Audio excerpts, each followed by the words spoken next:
আমি প্রায় খেলা দেখতে আসি, ক্রিকেট খেলা হয়তো কাউকে জানাই না, হয়তো আনফরচুনেটলি আপনাদের সামনে পড়ে গেছি। সো আসলে মুশফিকের ১৭তম টেস্ট।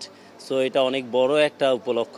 সো ওর খেলা নিজে বসে খেলা দেখা মাঠে, এটা অবশ্যই এটা আমি প্রাউড ফিল করি যে আর মুশফিকের যে অবদান বাংলাদেশ ক্রিকেটে, এবং সে আমার একটা পছন্দের খেলোয়াড়, যার জন্যই মাঠে আসা। আমরা প্লেয়াররা কে কোথায় খেলি সেটা বড় ব্যাপার না, আমরা কিন্তু ক্রীড়াবিদ।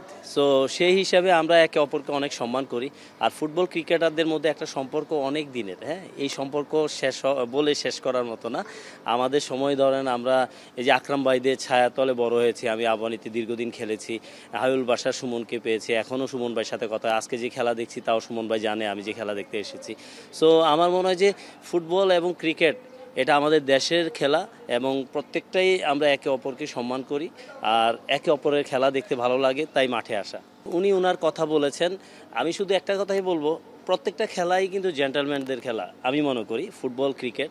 সো আমরা ফুটবলার হিসাবে সবসময় ক্রিকেটারদেরকে সবসময় সম্মান করি এবং প্রত্যেকটা খেলোয়াড়কে সম্মান করি। সো আমি এই ব্যাপারে কথা বলতে চাচ্ছি না, কারণ আমি এসেছি জাস্ট মুশফিকের খেলা দেখার জন্য।